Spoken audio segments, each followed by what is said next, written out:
డబ్బు, అనారోగ్యం, ఉద్యోగం, వ్యాపారం, అప్పులతో బాధపడుతున్నారా? మీకోసమే లాంచ్ యువర్ ఫ్యూచర్ ప్రోగ్రామ్.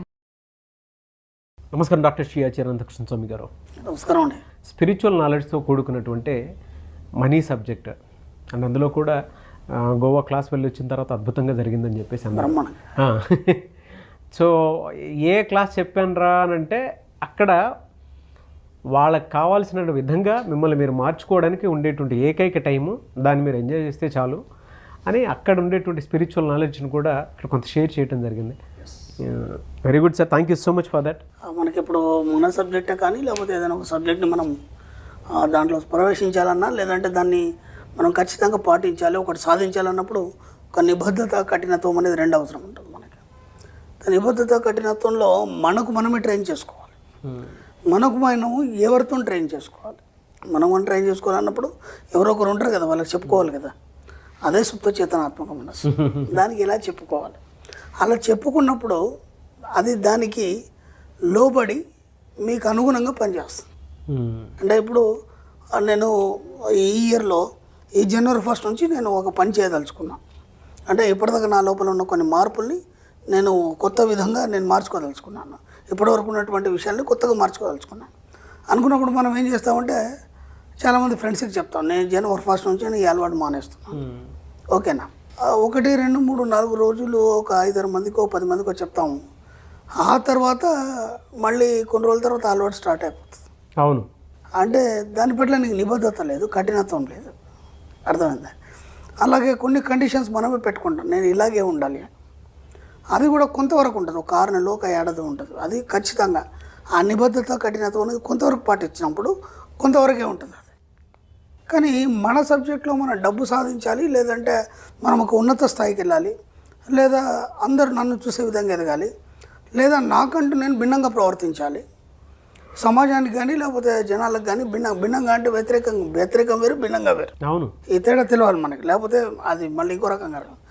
భిన్నంగా ప్రవర్తించాలన్నప్పుడు నీ ఆలోచన విధానంలో తేడా ఉండాలన్నప్పుడు నువ్వు ఖచ్చితత్వాన్ని కలిగి ఉండాలి, దాంట్లో కఠినత్వం ఉండాలి, నేను చెప్పినట్టు నిబద్ధత ఉండాలి. అవును. అలా ఉండాలి అన్నప్పుడు నువ్వు ఎవరితోనే ఏమి చెప్పద్దు. ఫస్ట్ నువ్వేం చేయాలనుకుంటున్నావు అది ఎవరితో చెప్పద్దు. అలాగే నీలో ఉన్న మనిషి, నీ యొక్క సుప్త చేతనాత్మక మనసు ఏదైతుందో దాంతో మనం ఖచ్చితంగా చెప్పాలి, నేను ఇలా చేయదలుచుకున్నాను. అలా చెప్పినప్పుడు అది శ్రద్ధగా వినడం జరుగుతుంది. అది ఎప్పుడు మొదలవుతుందంటే నువ్వు ఎప్పుడైతే ఆలోచిస్తుంటావో అది అప్పటివరకు నీ మాట వినదు. ఎందుకంటే దానిపైన చేసుకుంటుంది. 24/7 పనిచేస్తుందని చెప్పాం కదా. 24/7 అది నీ గురించి పనిచేయదు, తన పని తాను చేసుకుంటుంది. తన పని తాను ఏమేం చేసుకుంటుంది? శ్వాస పీల్చుకోవడం, వదలడం ఒకటి. ఓకే. అలాగే నీ జీర్ణక్రియలు కానీ ఇవన్నీ కూడా తన పని తాను చేసుకుంటుంది, పట్టించుకోదు. అవును. ఇప్పుడు నువ్వు ఎప్పుడైతే పిలుస్తావో అప్పుడు నీ వైపు చూస్తుంది. ఓహో ఏందని అడుగుతుంది. అడిగినప్పుడు నాకు ఇది కావాలి, లేకపోతే నేను ఇలా అని చెప్పినప్పుడు చూద్దాంలే అంటుంది. అది ఒకసారి నువ్వు చెప్పినట్టు చూద్దాంలే అంటుంది తప్ప నీ మాట వినదు అది. మళ్ళీ ఇంకోసారి పిలిచావు, మళ్ళీ ఆజ్ఞించావు, మళ్ళీ 3వ పిలిచావు, ఆజ్ఞించావు. పదే ఎప్పుడైతే చెప్తావో అప్పుడు అది వింటుంది. కాబట్టి ఎలా చెప్పాలి, ఏమని చెప్పాలి, మీరు సరి చేసుకోవడానికి మీ సుప్త చేతనాత్మ మనసుకు ఇచ్చే సూచనలు. ఆ సూచనలు ఇచ్చినప్పుడు మీ జీవితం మారుతుంది. అప్పటిదాకా మీ జీవితం ఇలాగే ఉంటుంది. ఎందుకంటే ఇప్పుడు చాలామంది కూడా ఏమంటారంటే, నేను ఈ సబ్జెక్ట్ వింటున్నాను, వీడియోలో క్లాసుకు కూడా వచ్చాను, అయినా నాలో మార్పు రాలేదు, నేను అనుకున్నంత సంపాదించలేకపోయాను, లేదా అప్పులు కట్టలేకపోయాను, లేదంటే ఇంకా కొత్తదనాన్ని నా జీవితంలో నేను సంతరించుకోలేదు. ఇవన్నీ ఎందుకు జరుగుతున్నాయంటే నీ సుప్త చేతనానికి నువ్వు ఖచ్చితమైన నిబద్ధతతో కూడినటువంటి కఠినమైనటువంటి సూచన ఇప్పటిదాకా ఇవ్వలేదు. అందుకని చెప్పేసి ఎక్కడ కూడా నువ్వు సక్సెస్ కావట్లేదు. అది చేసినప్పుడు ఎంతో కొంత అవుతుంది, తర్వాత మళ్ళీ వెనక్కి పడిపోతున్నారు. చేసినప్పుడు ఎంతో కొంత అవుతుంది, మళ్ళీ వెనక్కి పడిపోతాం. ఎలాంటి సూచనలు ఇవ్వాలి మీ సుప్త చేతన మనసుకి? నేను ఒక 5 పాయింట్స్ చెప్తాను. ఎస్, వీటిని మీరు ఎలా సూచనలు ఇవ్వాలి, దాంతోపాటు మీకేం కావాలో మీరు తయారు చేసుకోవాలి. నేను ఒక 5 పాయింట్లు చెప్తాను. ఓకే. నెంబర్ 1 పాయింట్ వచ్చి, నేను సంపదను, ఐశ్వర్యాన్ని అనుభవించడానికి సిద్ధంగా ఉన్నాను. నేను సంపదని, ఐశ్వర్యాన్ని అనుభవించడానికి సిద్ధంగా ఉన్నాను అన్నప్పుడే అది మీకు ఇవ్వడం జరుగుతుంది. మీరు దాని గురించి ఆలోచన లేదు, దాన్ని అనుభవించడానికి సిద్ధంగా లేరు. అలాంటప్పుడు ఎలా మీకు పాసిబుల్ అవుతుంది? ఒక గురుకులంలో నువ్వు శిక్షణ పొందడానికి వెళ్ళినప్పుడు గురువు చెప్పినప్పుడు నువ్వు వినాలి. అక్కడ ఏ నిబద్ధతలు ఉంటే వాటన్నీ నువ్వు పాటించినప్పుడే ఆ విద్య అనేది నీకు అబ్బుతుంది. అవునా కదా? అవును. కాబట్టి నువ్వు దానికి సిద్ధంగా ఉన్నావా, ఉండి నువ్వు గురుకులానికి వెళ్తున్నావా, అప్పుడు మాత్రం నీకు అవన్నీ అప్పుతాయి. నువ్వు దానికి అనుగుణంగా లేవు, సిద్ధంగా లేవు, అక్కడ నియమాలు నీకు పనిచేయవు, అలాంటప్పుడు నీకు విద్య ఎలా అవుతుంది, మళ్ళీ బయటకు వచ్చేస్తావు. కాబట్టి ముందు యాక్సెప్టెన్స్ నీ లోపల, నీ జీవితంలో నేను దీనికి సిద్ధంగా ఉన్నాను చెప్పినప్పుడు మాత్రం విశ్వం ఇవ్వడం అనేది జరుగుతుంది. అప్పటిదాకా ఇవ్వదు. ఓకే. నెంబర్ 2 ఏంటంటే డబ్బు సంపద అనే పదాలు నాలో నిరంతర ఉత్తేజాన్ని కల్పిస్తూ నా జీవితంలోకి ప్రవేశిస్తాయి. ఎంత అద్భుతంగా ఉంది. డబ్బు సంపద అనే పదాలు ఏవైతున్నాయో నిరంతరం నా లోపల ఉత్తేజాన్ని కల్పిస్తాయి. అంటే ఇక్కడ ఏమవుతుందంటే ఆ 2 పదాలని మీరు ఉచ్చరించినప్పుడు మీ శరీరంలోని ప్రతి నర్వు కానీ లేకపోతే మీరు ప్రతి బాడీలో ఉన్నటువంటి కణం స్పందన చెందుతాయి. అవును. అలా చెప్పినప్పుడు కదా మీకు స్పందన చెందుతుంది. డబ్బు సంపద అండి అని అన్నాం అనుకోండి, దాంట్లో ఎలాంటి నిస్తేజం తప్ప ఉత్తేజితం లేదు.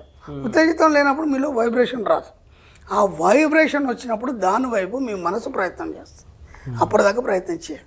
కాబట్టి ఆ పదాలు చెప్పినప్పుడల్లా ఉత్తేజాన్ని మీ మనసు పొందుతుంది. కాబట్టి ఆ డబ్బు సంపద మీ జీవితంలోకి రావడం అనేది జరుగుతుంది. ఆ పదాలు ఎప్పుడు మీరు పలికినా మీ యొక్క మనసులో స్పందిస్తుంది. మనసు స్పందించినప్పుడు ఈ శరీరంలో ప్రతి కణం స్పందిస్తుంది. నెంబర్ 3, నా ప్రతిభని నా సుప్త చేతనాత్మక మనసు నిర్వహించి చక్కని ఫలితాలను ఇస్తుంది. ఇక్కడ ఏ పనైనా సరే నువ్వు చేయట్లేదు. ఓకేనా? ఇప్పుడు మేమేమనుకుంటున్నారు, మీరు ఏది చేసినా చేతనాత్మక మనసుతో చేస్తారు. మనం గతంలో కూడా చాలాసార్లు అనుకున్నాం. కాబట్టి చేతనాత్మక మనసుతో చేసింది ఏది కూడా ఫెయిల్ అవుతుంది. అది తాత్కాలిక విజయమే తప్ప శాశ్వతమైనటువంటి విజయం ఉండదు. కాబట్టి సుప్త చేతనాత్మక మనసుతో కూడి ఉండి మీరు ఎప్పుడైతే ఏదైతే చేస్తారో ఆ పనిని మీరు నిర్వహించారు, అది నిర్వహిస్తుంది. ఎందుకు? ఇప్పటివరకు నేను ఎన్నోసార్లు చెప్పాను కదా, మీరు పిలిస్తే కానీ అది పలకదు. పదే మీరు చెప్పి నాకు ఇది కావాలని చెప్పినప్పుడు బాధ్యత తను తీసుకొని దాన్ని ఎలా డిజైన్ చేయాలని చేస్తుంది. కాబట్టి సుప్త చేతనాత్మక మనసు ఏదైతుందో మిమ్మల్ని సరైన దారిలో ఉన్నతమైన జీవితాన్ని కల్పించడానికి సిద్ధంగా ఉంటుంది. కాబట్టి మీ యొక్క కాషన్స్ అన్ని దానికి ఇవ్వండి. ఓకే. అలాగే నా అనుమతి లేకుండా నా నిద్రలో కానీ లేదా సుషుప్త అవస్థలో కానీ నా జీవితంలోనికి ఏది ప్రవేశించదు. అది ఎంత ఎక్సలెంట్ వర్డ్ అంటే మనం ఇంతకుముందు కూడా మనకు విన్సెంట్ ఫీల్ చెప్పినటువంటి ఒక చిన్న వర్డ్ చెప్పుకున్నాం. ఏది దానికి కలత చెందాం, ఏది నీ దరికి రానియకు, అన్నీ మాయమైపోతాయి. విన్సెంట్ ఫీల్ అని చెప్పుకున్నాం మనం. అవును. ఇది కూడా అదే. అంటే నువ్వేం చేస్తున్నావు అంటే నువ్వు అనుమతిస్తేనే, స్టార్టింగ్లో చెప్పుకున్నావు ఒక వర్డ్, నువ్వు అనుమతిస్తే కానీ నీ జీవితంలోకి ఏది రాదు. యాక్సెప్టెన్స్. కాబట్టి ఇక్కడ ఏం చెప్తున్నావు అంటే నిద్రలో అయినా పర్లేదు, లేదా సుషుప్తావస్థలో అంటే నిద్ర కాంది నిద్ర అయింది అంటే మగత నిద్రలో ఉంటాం కదా మనం, ఆ సుషుప్తావస్థలో అయినా సరే నువ్వు ఎలాంటి స్థితిలో ఉన్నా సరే నీ అనుమతి లేకుండా నీ జీవితంలోకి ఎవరు రారు, ఏ విషయాలు ప్రవేశించవు. అంటే ఇక్కడ నువ్వు నెగిటివ్ని ఆపాదించుకున్నావా, అది నీ అనుమతితోనే ఆపాదించబడుతుంది. పాజిటివ్ని ఆపాదించుకున్నావా, అది నీ అనుమతితోనే ఆపాదించబడుతుంది. ఇక్కడ మన సబ్జెక్ట్లో ఏం చేస్తాం, నెగిటివ్ని అనుమతించట్లేదు. మన సబ్జెక్ట్లో ఓన్లీ పాజిటివ్ని అనుమతిస్తున్నావు. కాబట్టి నీ జీవితం అంతా పాజిటివ్గా మారిపోతుంది. కాబట్టి ఇక్కడ నువ్వు ఏది అనుమతిస్తే దానిలాగానే జీవితం తయారవుతుంది. అది ఎలా? నువ్వు మామూలు స్థితిలో ఉన్నా సరే, నిద్రావస్థలో ఉన్నా సరే, సుషుప్త అవస్థలో ఉన్నా సరే నీ అనుమతి లేకుండా నీ జీవితంలోకి ఏది రాదు. ఒక వ్యక్తి కావచ్చు, ఒక భావం కావచ్చు, ఒక ప్రేమ కావచ్చు, ఒక ఈర్ష్యాసుద్దేశ కావచ్చు, లేదంటే డబ్బు కావచ్చు, లేదా సంపద కావచ్చు, ఒక వ్యక్తి నీ జీవితంలోకి రావడానికైనా నువ్వు అనుమతిస్తేనే వస్తుంది. అది ఇక్కడ చెప్పబడుతుంది. ది లాస్ట్ వన్ వచ్చి నేను నిరంతరం డబ్బు సంపద పట్ల ఎరుక కలిగి ఉంటాను. ఈ 5 ఏవైతే మనకి వర్డ్స్ ఉన్నాయో ఇవి మీరు అనుమతిస్తే కానీ మీ జీవితంలోకి రావు. అన్నప్పుడు మీరు ఏం చేయాలంటే వీటన్నిటికీ మీరు నిబద్ధత, కఠినత్వాన్ని కలిగి మీ జీవితంలోకి ఆహ్వానం చేసుకుంటున్నారు. అలాంటప్పుడు రోజు ఉదయం లేవగానే స్నానం చేసి చక్కగా రెడీ అయ్యి అద్దం ముందు నిల్చొని చెప్పండి. ఇవన్నీ ఈ 5 వర్డ్స్ ఏవైతున్నాయో అద్దం ముందు నిల్చొని చెప్పండి. ఒక్క నెల రోజుల తర్వాత చూడండి మీ జీవితం ఎంత ఉన్నతంగా చక్కగా మారిపోతుందంటే అసలు ఎవరు ఊహించారు. అంటే నేను ఏమంటున్నా అంటే మీకు మీరే నిబద్ధత, కఠినత్వం కలిగి మీ జీవితాన్ని మార్చుకోవడానికి సిద్ధంగా ఉండి ఒక ఉన్నతి వైపు, డబ్బు సంపద ఐశ్వర్యం వైపు మీరు ప్రయాణించాలనుకున్నప్పుడు మాత్రం ఈ వర్డ్స్ చెప్పండి. దీనికి తోడు ఇంకా మీకు ఏమేం కావాలి, మీరు ఎలా ఉండదలుచుకున్నారు, అంటే మీ యొక్క యాటిట్యూడ్ ఎలా ఉండాలి, మీరు ఎలా ప్రవర్తించదలుచుకున్నారు, వాటన్నిటికీ మీకు మీరే ట్రైన్ చేసుకోవడానికి చక్కని వర్డ్స్ ఇవి. ఇదాన్ని ఏమంటామంటే మనం సుప్త చేతనానికి ఇచ్చే సూచనలు. మీ సుప్త చేతనానికి సూచనలు అంత మట్టుకు మీ జీవితం ఎప్పుడు గందరగోళంగానే ఉంటుంది, అయోమయంగానే ఉంటుంది. కాబట్టి వీలైనంత మట్టుకి ఈ వర్డ్స్ కాకుండా ఇంకా మీకేమేమి అవసరం, ఇంకెలా మారదలుచుకున్నారు, ఆ మారణ జీవితాన్ని మీరు ఎలా చూడదలుచుకున్నారు, ఆ ఎండ్ ఏదైతుందో దాన్ని మీరు చూడాలి. దాన్ని చూసి చెప్తున్నప్పుడు ఏమవుతాయంటే మీరు ఏదైతే చివరి ఊహిస్తారో ఆ విధంగా మీ జీవితం మారడం జరుగుతుంది. కాబట్టి వీలైనంత మట్టుకు మీ సుప్త చేతనానికి సూచనలు ఇచ్చే ప్రయత్నం చేయండి. అప్పటి వరకు మీ జీవితం మారదు, అప్పటికి గందరగోళంగానే ఉంటుంది, అయోమయంగానే ఉంటుంది. డెఫినెట్గా సార్, అంటే చాలా అంశాలు మీరు చెప్పడం జరిగింది. సబ్ కాన్షియస్ మైండ్కి ఎలాంటి సూచనలు ఇవ్వాలో అనేటువంటి దానికి ఈ వీడియో మాత్రం ఒక 10 సార్లు చూసినా కూడా ప్రాక్టీస్ ఇక్కడే అర్థమైపోతుంది. అంటే మనీ మంత్ర సబ్జెక్ట్లో ఎంత అద్భుతం జరుగుతుంది అని చెప్పడానికి ఓ 21 డేస్ దీన్ని కంటిన్యూ చూసుకొని అఫర్మేషన్స్ రాసుకుంటూ వెళ్ళిపోతూ ఉంటే జీవితం దానికైతే అర్థమైపోతూ ఉంటుంది. బట్ ప్లాసిబో ఎఫెక్ట్ జరుగుతుంది మైండ్లో మాత్రం. నాకు ఎక్కడ వచ్చిందంటే 5 సార్లు క్లాస్కి వచ్చారు, పాపం అన్నీ పాటిస్తున్నారు, కానీ వాళ్ళు ఎక్కడో అక్కడ మిస్టేక్ అయ్యి వాళ్ళు అనుకున్నది సాధించలేకపోతున్నారు. ఎందుకు సాధించలేకపోతున్నారు అంటే నిబద్ధత కఠినత్వం మీ సుప్త చేతనానికి మీరు ఈ సూచనలు ఇవ్వట్లేదు కాబట్టి. అంటే మనం ఏం చేస్తామంటే, నేను ఇంతకుముందు కూడా ఏం చెప్పానంటే, మీకు ఇప్పుడు డబ్బు అవసరం ఉంది అర్జెంట్, ఒక 20,000 1,00,000 అవసరం ఉంది, దాన్ని మట్టికి ఆలోచిస్తారు. అంటే నాకు అర్జెంట్ 1,00,000 కట్టాలి, ఈ ఫస్ట్ లోపల నేను దాన్ని పే చేయాలి, నాకు పీకల మీద ఉంది, ఆ హడావుడి దాన్ని మాత్రమే ఆలోచిస్తారు. నేను దాని గురించి ఆలోచన, అది తాత్కాలికం మాత్రమే కదా. నీ జీవితం మారాలి, నీ జీవితం ఉన్నంత వరకు ఏనాడు డబ్బు గురించి ఎవరి దగ్గర చేయి చాచాల్సిన అవసరం మనకు లేదు. నేను అనంతమని సూక్తుల్లో కూడా రాశాను, ఎవరి దగ్గర మనం చేయి చాచడానికి మనం జన్మ తీసుకోలేదు ఇక్కడ అని చెప్పేసి. అలా శాశ్వతమైనటువంటి ఉన్నత స్థితి, సంపూర్ణ స్థితి పొందాలనుకున్నప్పుడు నీ లోపల నిబద్ధత కఠినత్వంతో పాటు నీ సుప్త చిత్తానికి సూచనలు ఇచ్చినప్పుడు మాత్రమే అది జరుగుతుంది అనేది నా పరిశోధనలో తెలియదు. ఎందుకంటే నేను అలా నిబద్ధత కఠినత్వంతో ఉన్నాను కాబట్టి ఈ సబ్జెక్ట్ ఇంత ఇవ్వగలుగుతున్నాను.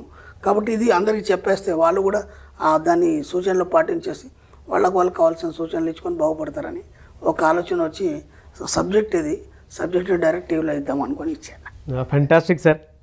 ఎనీవే సార్, థ్యాంక్ యూ అండి. Thank you so much doctor Shri Acharya Anantakrishna Swamy గారు. థ్యాంక్ యూ అండి.